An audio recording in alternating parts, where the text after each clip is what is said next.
Hello and welcome to Season 2 of Dreamers to Doers. The fantastic response we got into Season 1 has led us and given us confidence to do Season 2. I have an amazing and interesting personality with me today, Praful Chandawarkar, who, as he informed me, is the best introduction, is a hobbyist who has multiple hobbies but has been able to make them into successful businesses.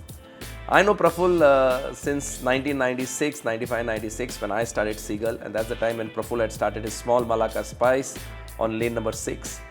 And me and my wife Reshma used to go there very often. And when we went there, even the staff at that time, Dennis, whom I fondly recollect as Dennis the Menace, would give us some of the best food. And Praful has come a long way, and I'm so happy, Praful. And I'd like you to introduce what are the different businesses that you run and how you've converted your hobbies into businesses. So it's my pleasure, Samir, to be here. And yes, we've known each other since 96, 97. And also Reshma's basketball career. Correct. And I used to be involved in basketball. So yes, it's been a very long time that we've known each other. Of course, I've been in hospitality primarily. But I've had interests in other things, right? In hospitality, I always wanted to grow my own food. And to grow your own food, you need to know agriculture. So either you forage or you grow. So agriculture became a part of our interest and our business. So the farms that you have. The farms. Yeah. I have an interest in training and education. Fantastic. I never knew this. Yeah. So when you have several restaurants and you have 500-600 people working for you, wow, you need to be able to train effectively. But we kind of realized that we wanted to change the way we train our people or to educate our people so they actually become more holistic human beings. And it's not only for the job at a particular restaurant or at the farm, for example, but we want them to really develop as human beings. So we decided to kind of use our knowledge of Arthashastra, which we were being trained in for many, many years by Rajesh Kamath. And I created a business with him called the Chiranjeev Gurukul. You can't call it really a business, but it's a social experiment where we have leadership transformation as one of the thought processes. But we also kind of work with children in schools, and we have a Shara program. Fantastic. Young people in colleges and management schools, corporate professionals, CXOs in large organizations, big teams in NBFC organizations like that. And it's been very interesting, the journey. So Chiranjeev Gurukul has always been of interest. So then education walked in, right? And then I've always been philanthropic. I mean, if you remember, we used to hang paintings in 1997. Yeah, I remember that always. Yeah. We used to sell those paintings and all the proceeds we used to give to friends, NGO. I remember it was called Pratna. And Ridula used to look after children who were not being looked after by the government. They were mentally disadvantaged, but they were of a particular age where the government didn't have a policy then to look after them. So we used to contribute to that. In 1997, people used to tell me, you haven't finished a year in the business, but you're already giving away money. And I said, that's just the process. It has to be part of it. So philanthropy, especially after the tragedy we experienced with Chiru passing away, thanks to the wonderful disease of cancer, we decided that we would help other people who were afflicted with cancer, but who did not have what we were blessed with, that was financial privileges. And we meet so many people now who are so financially disadvantaged and are afflicted with cancer. So Live Life, Love Life Charity Foundation is actually Chiru's words. Okay. She actually said this to me, that you live your life and you love your life, and if you go, you go. When you go, you go. I made it into a kind of a title for the charity foundation, and Suraj Repe and I, we co-founded this. We still help. In fact, on that table when I was waiting for you to come, I was already facilitating some funds to a patient who needs a bone marrow transplant. Needs 15 lakhs of rupees, and I think in 3 days we've raised about 5 lakhs. Okay. But we will also give ours, and we'll hopefully look after this patient very quickly. So that is another part of my interest. It's always been philanthropy and to give as much as I can. And then there is agriculture and there is sport. Agriculture gives to good food. Good food gives you good athletes, man. So sport has been always very keen, like Reshma knows. I've been an athlete. I don't look like one now, but I've been an athlete when I was younger, and always wanted to be involved in sport. Cricket is a great passion, and I've been involved with the Maharashtra Premier League since it started in its first edition in 2008 and 9. And now in this latest edition, I'm part of the great team Ratnagiri Jets, the Jets Club and the infrastructure around it. And I'm happy to be with the Navanis and the Lullas at the Jets. And it's great fun to be there. So just to ask you, Praful, how did you start Malaka Spice? I just want to go back because that's where it all started, right? Your first venture and everything is, I think, grown out of Malaka. Yeah. Surprisingly, it was not my first venture. It was not? Okay, I didn't know this. I thought so my first venture actually was a collab between three friends called Taste Buddies. Okay. And this was when we were 19 years old. Two other friends. One of them is still into restaurants and a very famous one at that. And we were in restauranting when we didn't know what restauranting was. Okay. So we would start small units and canteens and stuff like that, and we were called Taste Buddies. But you know, with small businesses, they're very vulnerable to changes, and we went bankrupt 3 or 4 times. Wow. But we managed to create a few things which continue to exist, and it's happy to see them in Pune. And then I went to Hong Kong. Chiru was flying Cathay Pacific, and she kind of said, come and try, the opportunities here. But Hong Kong was Cantonese forward. So you need to speak Cantonese to get a job in hospitality, obviously. But I could not pick up the language that quickly. So I got an opportunity in derivatives trading in an investment bank. And somehow my education at St. Vincent's kind of gave me mathematical ability at least. And I could quickly become a derivatives trader. Under great training, I must say, by some excellent bankers. And I did that for 7-8 years in Hong Kong, and then got headhunted as a trader and came to Bombay. And then we had Ilvika, who now is in Malaka Spice. But the minute Ilvika was born, my mind changed about investment banking. Okay. And I said to Chiru that we need to get into the restaurant business again and really express what we learned in Hong Kong and in Southeast Asia during our travels, because she would fly and I would travel on business, and Southeast Asia was our footprint, you know. Correct. So we started loving Asian food so much, Southeast Asian food so much, that we rarely ate Indian food. And when we came back, I think that was a natural progression to do food that we love. And there was no real plan to do Malay food, for example, because Malaka Spice is very much Malay, and we loved Malay food. And it's Nonya food, which is incredibly complex Peranakan cuisine, which is as complex as Indian food, believe me. And Chiru loved that cuisine too. So we based it around that. But since it would have been too forward in 1997 for anywhere in India, including Delhi, Bombay, and Pune itself was not such a big city, we decided that we would make it a little more palatable to everyone by bringing in Thai and Indonesian and Sumatran and Javanese thought processes. And we kind of well-rounded it off. But at the base of it, Malaka Spice is actually what it is. It's from the city of Malacca, it's Nonya, it's Peranakan cuisine, the thought process is very much Malay. And it continues to be so. Okay. But many people call me a Thai restaurant. People call me, it's okay. We don't resist that. So tell me, I've seen you growing, right? Yeah. So is there only growth been part of your journey, or have you had challenges besides of Chiru's personal tragedy? So all of it, all the hurdles that we have faced are. So have there been hurdles? Oh yeah. Like what? Lots because of. I've always seen a waiting line, whether it's the small Malaka or it's the big Malaka. You still have to wait for You're a very table. kind. No, I'm telling you, I'm serious. And because I know Dennis or somebody else, they would give me a, swing me by. I think I've shut more restaurants than opened. I mean, that's not possible, but it feels like that.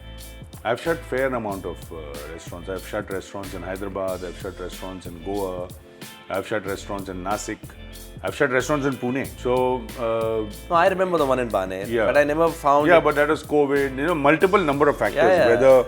Whether the franchise owners thought that they want to do something else, whether I wanted to kind of withdraw my brand from them. But tell me, Praful, isn't it that I've always found that where you are, you know, for me, if it's Malaka Spice, it's always Koregaon Park.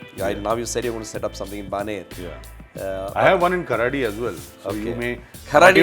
Karadi. No, but I just find the pleasure, the ambience, the connect. You know, maybe we are Puneris in that sense. You know, there's always the Vaishali restaurant is more about memories than about the food. I would not say that for Malaka Spice because I still go there. I've certain set menu things, so it has to be the top hats that I start with. So it's so fixed. But the pleasure that I get out of a Koregaon Park Malaka Spice, I've somehow is that one of the reasons why some of the restaurants around have not functioned? Because maybe that touch, that feel. Not at all, actually. No? In fact, most of them did really, really well. Okay, so financially there was no problem. Oh no, not at all. Okay. They have done well, but there are other reasons that the promoters wanted to kind of keep it for themselves or do something else in that place. Okay. Which was, so, in business there are always a variety of reasons, and we want to keep our relationships intact, and we want to continue to encourage people to do what they want to do. It's not a problem. But Malaka Spice anywhere, it does well. I mean, Kharadi does well now.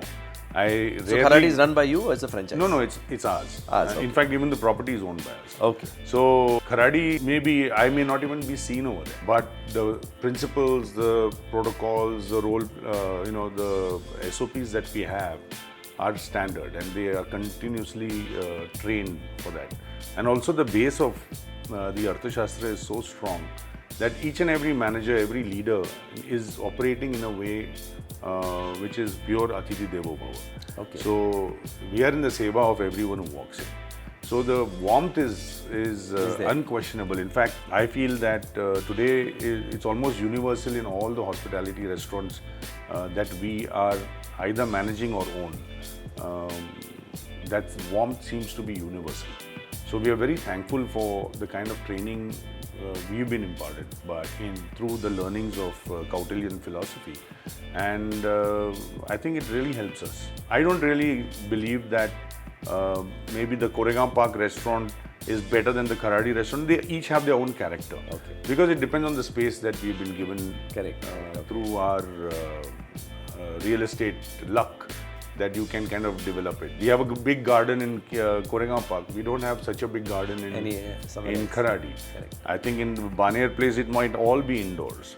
Okay. So you never know. Praful, there are many people like you see the restaurant business, or the cafes. They just keep on coming up, right? Yeah. For example, an Irani cafe, I see it all over. I'm not comparing it. But does it mean that even for you, for Malaka Spice, or for anybody kind of listening to this, has hospitality become easier or has it become more? I think one is that you will agree with me that if you start a business in India, in the next 25 or 30 years, the chances of you doing well are much better than any other part of the world today. Correct. Okay. So if you if you are in a business which is either retail or where consumption is involved, you can be guaranteed that there will be takers. Because of the intensity of our existence. And I think Pune is also, or these cities are just... It's, look at Baner. I mean, 10 years back, what is Baner, and look at it now, So it's mushrooming, people are doing better, the wages are better, salaries are better, lifestyle has improved, we are developing quickly, we have a mission, so on and so forth. So I don't think if you do your business well, any business, and if it is in hospitality, if you do it well, very low chances that you're going to fail completely. You might get it wrong, the concept, but you can tweak it to make it better by understanding the market. Okay. So I think that's fair. So I have restaurants in the high end, which are Malaka Spice, which are smart diners with great ambience and so on and so forth. We also have smaller, smarter restaurants which are more budget friendly. And they are 40 seaters and they're called One China. One China. Yeah. Okay. So they serve... A similar cuisine or it's different? They serve street Hong Kong inspired food. But it's all Chinese, but it's not Indian Chinese. But it has all the fun that Indians have started developing a taste for. So they're also doing really well. But they're 40 seaters. So tell me, just to ask you a different question. If somebody is, listening to you now. Yeah. Okay. And if there's a few things which you should not do. I mean, what causes failure in the hospitality business? So, hospitality, one or any other business, is not understanding financials. If the founder is not financially wise, okay, if the governments are not financially wise, the states will fail. Correct. The country will fail. In the same manner, if entrepreneurs and founders are not financially wise, So tell me in your line, I'm saying the restaurant line, what is being financially not wise? spending too much on capital expenditure when you're starting to build Like a the restaurant. decor, the furniture, the interiors. I see lot of people invest a lot in that. Yes. So that's stuck, and you need to pay for it. And you need to pay for it kind of upfront. Yeah, and you don't know how to. You may pay for it in the wrong manner. You may not use debt correctly. You may not use owners' funds correctly. You may not understand your balance sheets. You may not understand your profit and loss statements. You may not understand government taxation. You may not understand what licenses are required. You may not understand what property papers are required, documents are required before you rent a property. Okay, so there's a lot in that. Yes, so for example, I have not been able to expand as freely because I keep asking landlords to give me a change of user. Acha. That is from showroom to change of use. For a restaurant. For a restaurant, because you're going to put a heavy engineering product like a chimney in there. You're going to have high pressure gas. You're going to have high pressure flames in there. You're going to have fire extinguishers. You're going to have a separate drainage, water supply. You can't take the water supply of your neighbors. You need water from the PMC directly to you. You need your drainages to be different. So the PMC, we don't clog everyone else's drainage. For this, you need change of user. And a lot of people open restaurants without the change of use. So then they get stuck. They get stuck because PMC can shut you down. Okay. And what if there's an accident? You have no protection. So you as Praful or Malaka Spice will not enter a place if these things We are won't. not. You won't. We won't. As a team, we won't. Okay. So the first thing we will ask is, do you have all the documents in place? Okay. So there are many reasons why the restaurant business, we need the entrepreneurs to be trained on many aspects. It is the most difficult business to operate in the world globally. Really? Yes. Because the founder has to have many different skill sets, right? He has to be a great generalist, and then he has to have the ability to hire the specialists. But if you're a generalist, then you need to be very good at human care, very good at legal, so the law. You have to be great at finance. Okay? You have to be fantastic in the desire, the passion you feel for your business, because they are long hours. But you've been able to maintain this so well, right? Yes, I because can't it's see anything really deteriorating in Malaka Spice whatsoever. I've not tried your one China as yet, but I've seen it. But it's the same thought process. You go to Basho's, it's the same way. Yeah. It's the same system that we can... And you just said you have about 500, 600 people in your Yes, team. yes. So trying to maintain them, it's like it's not easy, right? I mean, Not these at people are they can get poached, they Not can at all. And leave. we're still looking for more people because we are growing, right? Yeah, correct. We need them to absorb our way of management and our way of leadership. So we train intensely every single day. Okay. So these aspects of this business are important to know, otherwise failure is certain. Just to ask you a question, Praful, it's kind of a little bit unrelated, but I've been seeing these cafes, these coffee shops like Third Wave, like Blue Tokai, etc., going through the roof, right? All over. Yeah. Getting a lot of funding, raising stuff. Yes. Okay, isn't that something that is possible for you, or that's a different industry? It's more easier to, because there are some young kids on the like a Starbucks. I think that's the same model. Yeah. Probably Indianized a bit. It's a matter of choice. Okay. So possibly for Malaka Spice, we won't do that. Okay. Because we would like to, wherever the chance or opportunity or the funding is available, we like to buy our own property and build Okay. a Buy your own property. Yeah. Yeah. That's the big one. Yes. So we like to do that, or have relationship with landlords which are long lasting and over a long period of time. Because you really get the payback if the restaurant lasts for a longer time. Is that how it is? Is that the thinking? Absolutely. Restaurants are living organisms. They evolve. When you came in to Malaka to eat your first meal, you were a young man. Correct. And now you are like me. We're looking at slightly different periods in our life. Correct. Because it's 30 years later, right? Or 28 years later. In the same way, they evolve. But today, Malaka Spice is still a fresh, young brand. It's evolved into something, because you have a great number of products which are attractive. When you look at venture capital, for example, right? So venture capital is a choice. For me, it's not a choice for Malaka Spice. Okay. It's a choice for One China. Okay. Because One China is quick to put together. 1,200 square feet or 1,000 square feet is enough for me. And I can multiply that. I need 7 employees or 8 employees each unit.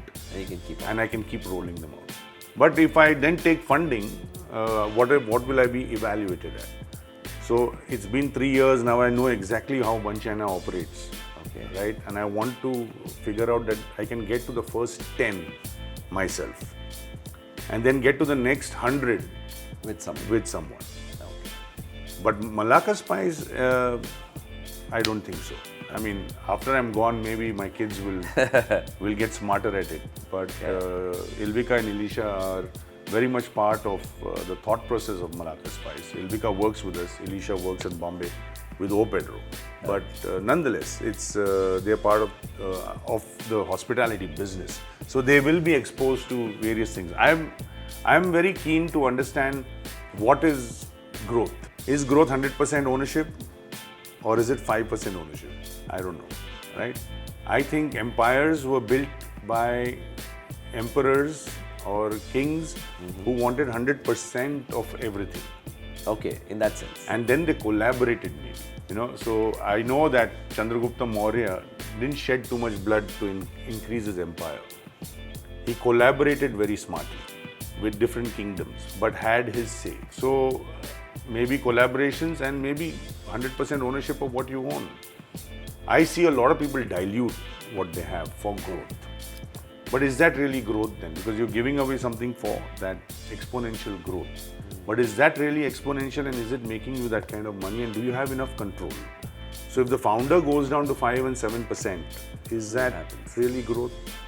Is something that I'm always, I don't have the answer for it. But is that also because of the way in which you've designed Malaka Spice, right? Malaka Spice has been very personal, right? Yes. The entire process, I think the recipes, the way you run it, So the experience. So it's not something that is suitable for, probably, I don't know, in your mind at least. Maybe like you said, the next generation may not be as attached. Okay, I'm not, to the way you are. And I don't know. I mean, they are attached, but they may find ways to leverage it better. I'm content. I'm very happy. I'm satisfied. Correct. Right? So it doesn't mean I've stopped growing. I'm growing internally. There are many ways of growth.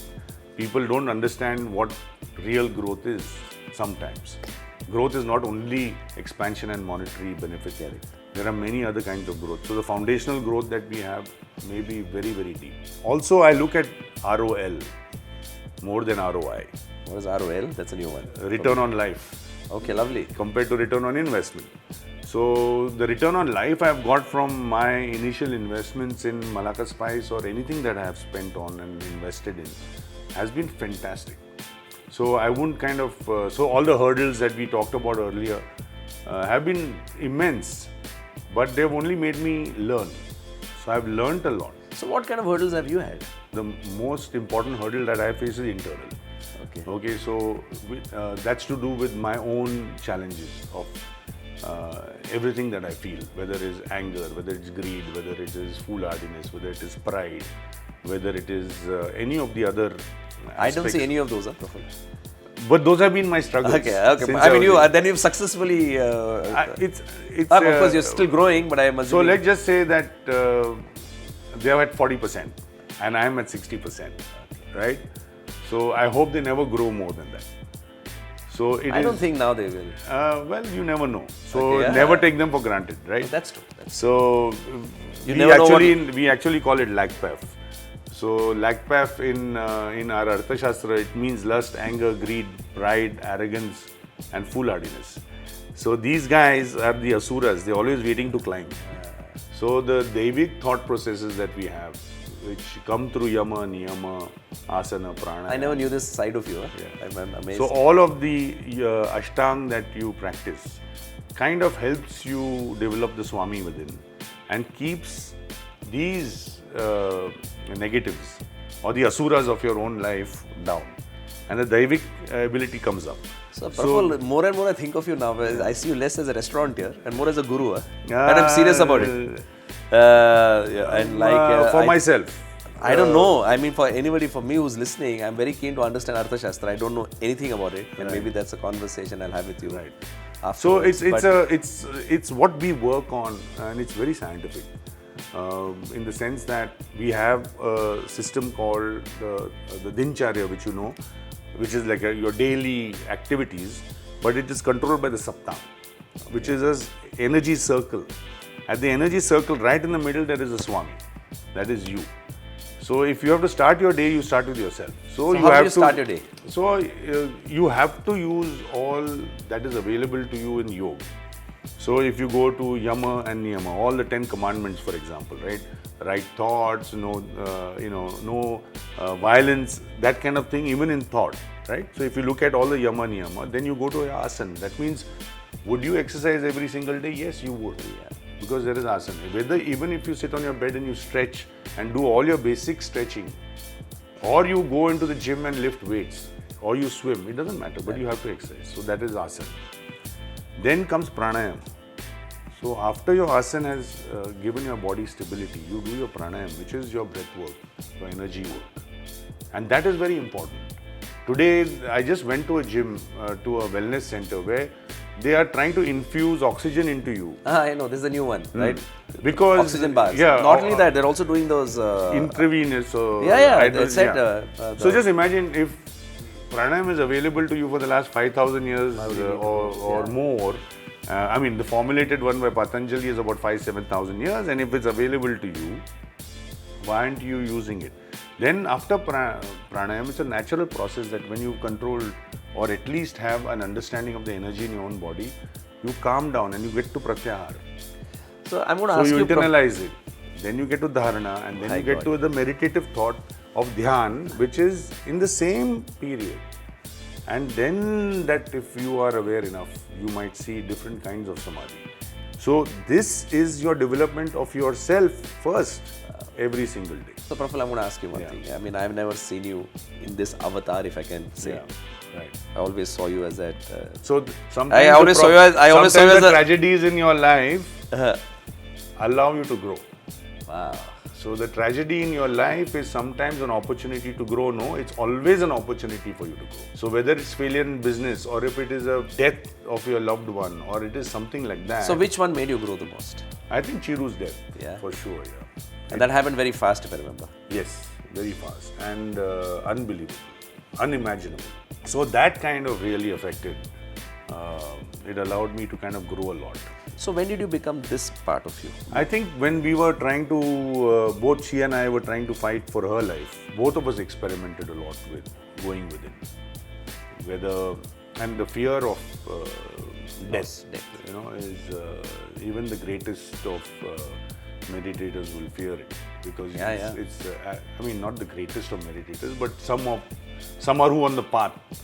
Like me, for example, if I'm on the path, I will still fear death. That fear to combat, we tried a lot of things. So in that process, we were lucky enough to learn a lot. And she went away with a lot of grace. So that was one of our, for the entire family, for my daughters, for me, because they were very young, it was a great hurdle. But yes, it was something that we learned from. And a lot has come from that. Then the second biggest hurdle was for the business was COVID. Whether it was demonetization and COVID, I don't know. But it was connected. It was connected because I think we had already hit recession in 2019 as a country. Yeah. And then COVID just smashed us, at least in hospitality. I think in IT and other things, people may have done better. Oh, they did much better. Yeah, but we died, right? So then you learn how to die and come back. And I think we lost about 2 or 3 restaurants in COVID. I must have lost a lot of money as well. Oh yes, lots of money. It set us back by 5 years and all that. But we don't think of money like that, right? Correct. So yes, it does upset. But then you learn. So these tragedies you learn a lot from. So there have been many hurdles. So those are some of them. So I'm actually going to come to an end, but I've enjoyed talking to you. Praful, I didn't know this side of you. Yeah. I always saw you differently. I of course saw a lot of confidence, cockiness, flamboyance, of course with the food, with the kind of ambience I've seen you in. Right. But this side, especially the Arthashastra, the different initiatives that you're running, and of course sports, I can see Jets on this. Yeah, it's very, very interesting. And I think you've evolved not just as a businessman. Okay, I think that you've cracked. Right. But I think you've evolved as a human being and are an inspiration to many people. It's a long journey, but it's a journey, yes. No, really. I mean, it's a really nice inspiration to have this kind of a conversation. I didn't expect this. This is a lovely, inspiring, thought-provoking conversation with Praful. Definitely the concepts he's mentioned, which I don't know much about now, but I hope maybe sometime in the future I'll get more details on this from Praful and get back to you on it. Thank you very much. Thanks a lot, yeah, Praful. Thanks.